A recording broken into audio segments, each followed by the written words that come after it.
Hi, welcome to Mecklenburg County Park and Recreation's Virtual to Reality series. My name is Breanne, and I'm a recreation specialist at Wingate Rec Center. I hope you've all been having a wonderful summer so far.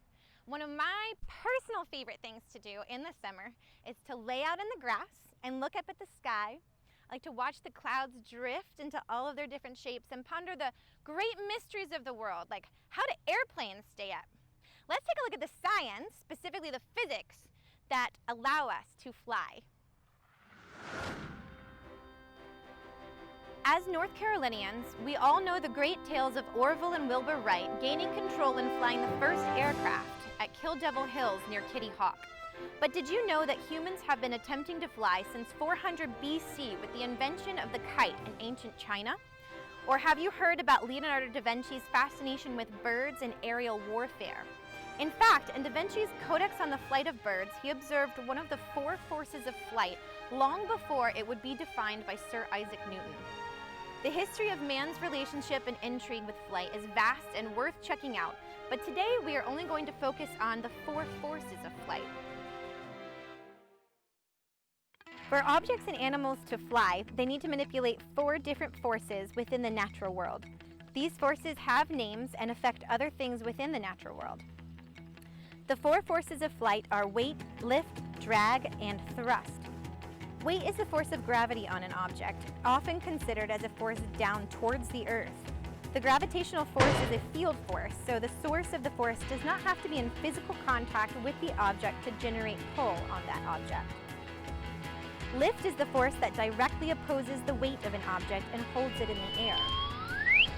Lift is generated by every part of the object in flight, but most commonly and directly affected by the wings. You can think of lift as an upward force opposing the down force. Drag is the aerodynamic force that opposes or pushes against an object's motion through the air, explains NASA. It is caused by friction and differences in air pressure, so it could be thought of as a force against the forward movement or backwards. Thrust is the force against drag, and therefore is the force causing the object to move forward. In planes, it is created by propellers, engines, or rockets. But can you guess what causes the thrust for a paper airplane? Most commonly, it is your arm. Now it's time for an experiment. You will need the following materials. Paper.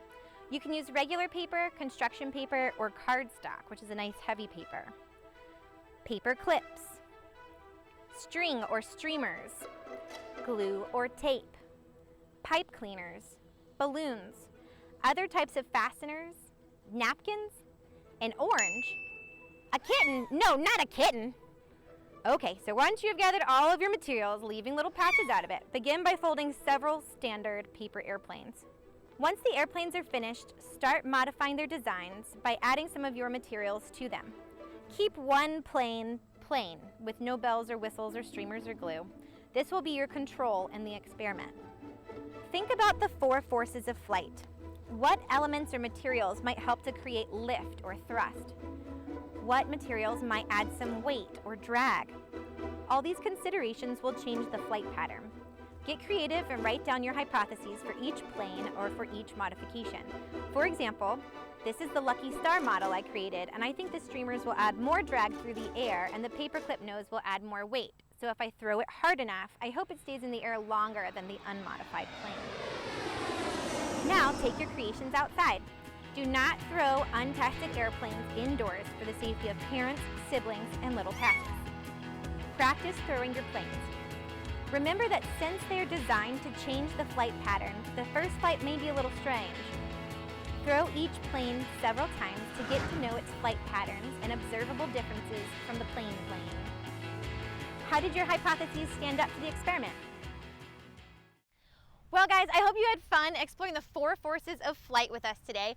Please feel free to share your designs and your airplanes with us below and follow us on parkandrec.com. We look forward to seeing you again.